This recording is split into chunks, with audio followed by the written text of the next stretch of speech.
Assalamualaikum warahmatullahi wabarakatuh. Perkenalkan, nama saya Anissa, Prodi PGSD Mandiri, NPM 231186206158. Baiklah, di sini saya akan mencoba menjawab pertanyaan yang sudah diberikan untuk memenuhi tugas ujian akhir semester, evaluasi dan asesmen SD. Nah, pertanyaan yang pertama yaitu pengertian tes dan aspek-aspek perencanaan tes. Nah, pengertian tes. Tes merupakan instrumen atau alat yang digunakan untuk memperoleh informasi tentang individu atau objek. Sebagai alat pengumpul informasi atau data, tes harus dirancang secara khusus. Kekhususan tes terlihat dari bentuk soal tes yang digunakan, jenis pertanyaan, rumus pertanyaan yang diberikan, dan pola jawaban harus dirancang menurut kriteria yang telah ditetapkan. Dan pola jawabannya harus dirancang menurut kriteria yang telah ditetapkan. Waktu untuk menjawab dan pelaksanaannya juga harus dirancang secara khusus. Selain itu, aspek yang diteruskan juga terbatas, yang meliputi ranah kognitif, afektif, dan psikomotor. Tes dapat berupa pertanyaan tertulis, wawancara, dan pengamatan. Nah, selanjutnya yaitu aspek-aspek dalam perencanaan tes. Nah, yang pertama, pemilihan sampel materi yang akan diujikan. Nah, di sini pemilihan sampel materi yang akan ditulis, butir soalnya hendaknya dilakukan dengan mengacu pada tujuan pembelajaran yang ingin dicapai. Pilihlah sampel materi yang secara representatif dapat mewakili semua materi yang telah diajarkan selama proses pembelajaran. Semakin banyak sampel materi yang dapat ditanyakan, maka semakin banyak pula tujuan pembelajaran yang akan kita ukur. Nah, yang kedua yaitu jenis tes yang akan digunakan. Di sini pemilihan jenis tes yang akan digunakan berhubungan erat dengan jumlah sampel materi yang dapat diukur, tingkat kognitif yang akan diukur, jumlah peserta tes, serta jumlah butir soal yang akan dibuat. Nah, yang ketiga yaitu jenjang kemampuan berpikir yang ini ingin diuji. Setiap mata pelajaran mempunyai penekanan kemampuan yang berbeda dalam mengembangkan proses berpikir siswa. Dengan demikian, jenjang kemampuan berpikir diuji pun juga berbeda-beda. Jika tujuan suatu mata pelajaran lebih menekankan pada pengembangan proses berpikir analisis, evaluasi, dan kreasi, maka butuh soal yang akan digunakan dalam ujian harus dapat mengukur kemampuan siswa tersebut. Nah, yang keempat yaitu ragam tes yang digunakan. Di sini dimaksud adalah seperti telah dijelaskan sebelumnya bahwa ada beberapa ragam tes yang dapat dipergunakan sebagai alat ukur belajar siswa, baik itu berupa tes objektif maupun tes uraian. Nah, untuk tes objektif dapat dipilih tes B sampai S, tes menjodohkan atau tes pilihan ganda. Selanjutnya, tes pilihan ganda dapat dipilih lagi menjadi melengkapi pilihan, hubungan antar hal atau analisis kasus, dan ganda kompleks. Selanjutnya itu membaca diagram, tabel, dan grafik. Nah, yang kelima yaitu sebaran tingkat kesukaran butir soal. Nah, pada umumnya para ahli pengukuran sepakat bahwa butir soal yang dapat memberikan informasi yang besar kepada guru adalah butir soal yang tingkat kesukarannya sedang atau harga P sekitar 0,5. Secara teoritis dapat dilihat bahwa butir soal dengan tingkat kesukaran 0,5 akan sangat memungkinkan mempunyai indeks daya beda maksimal. Yang keenam yaitu waktu yang disediakan untuk pelaksanaan ujian. Lamanya waktu ujian merupakan faktor pembatas yang harus diperhatikan dalam membuat perencanaan tes. Lamanya waktu ujian akan membawa konsekuensi kepada banyaknya butir soal yang harus dibuat. Jumlah butir soal yang akan diujikan harus diperkirakan agar dapat diselesaikan dalam 90 menit. Nah, selanjutnya yaitu jumlah butir soal. Penentuan jumlah butir soal yang tepat dalam satu kali ujian tergantung pada beberapa hal, yaitu tujuan pembelajaran, ragam yang akan digunakan, proses berpikir, dan sebaran tingkat kesukaran dan set tersebut. Jika tujuan pembelajaran yang akan diukur lebih banyak yang memerlukan proses berpikir tinggi, maka butir soal yang akan digunakan biasanya lebih banyak yang sukar. Nah, selanjutnya yaitu pertanyaan yang kedua. kedua yaitu cara mengembangkan butir soal dengan untuk pencapaian proses pembelajaran pada aspek kognitif, afektif, dan psikomotor. Nah, di sini itu ada 3 aspek. Yang pertama kognitif. Pada aspek kognitif ini, pengajaran kognitif dimasukkan di sini ialah suatu proses pembelajaran yang membentuk kemampuan kognitif peserta didik.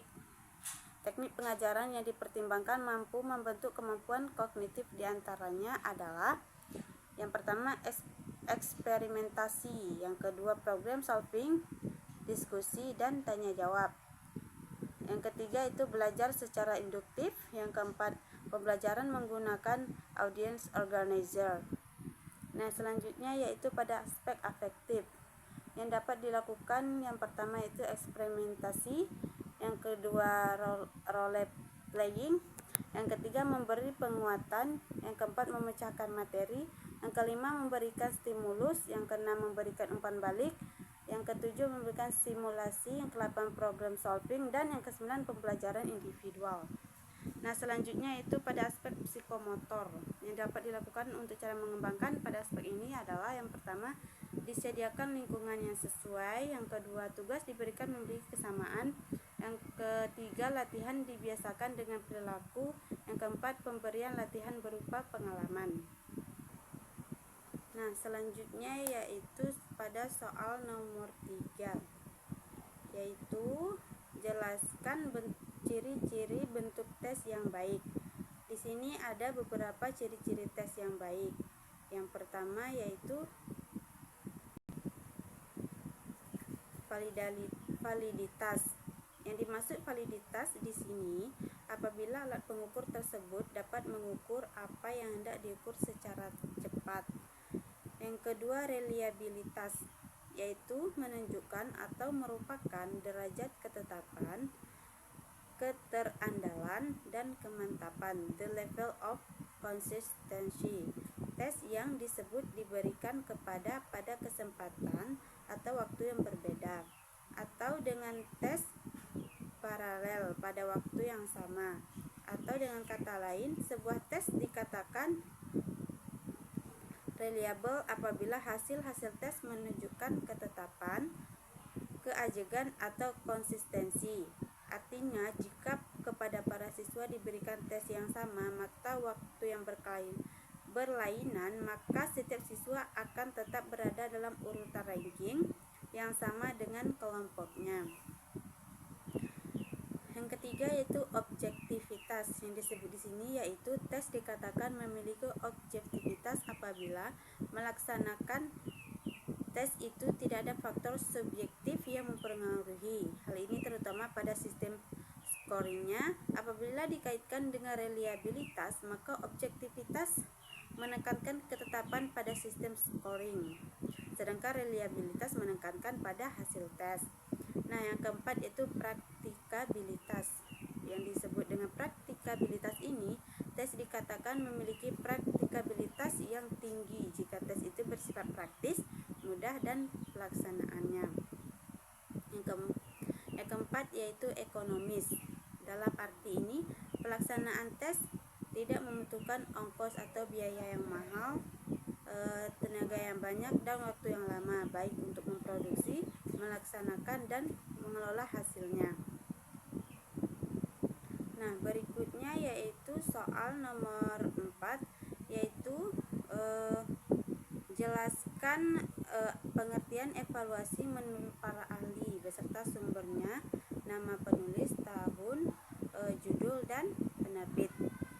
Di sini saya akan mengutarakan 3 para ahli yang mengutarakan evaluasi secara pengertian secara rinci. Nah, yang pertama yaitu ada para ahli yaitu Edwin dalam Ramayulis mengatakan bahwa evaluasi mengandung pengertian yaitu suatu tindakan atau proses dalam menentukan nilai sesuatu. Ini dijelaskan dalam Ramayulis, judulnya Metodologi Pendidikan Agama Islam, yang diterbitkan di Jakarta Jakarta Kala Mulia pada tahun 2002.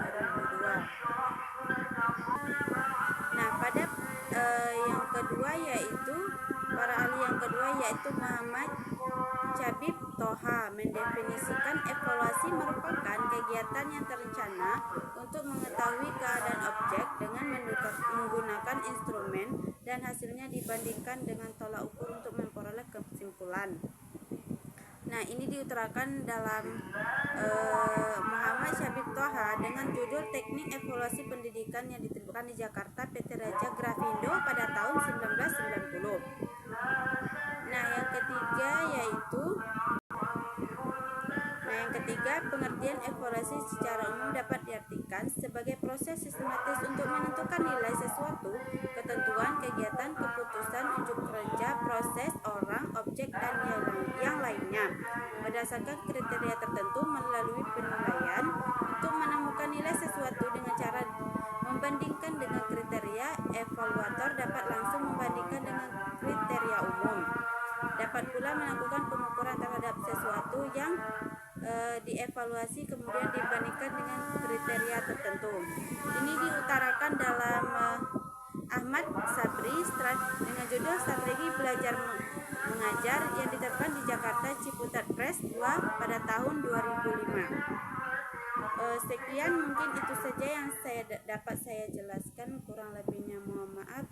Saya tutup dengan wassalamualaikum warahmatullahi wabarakatuh.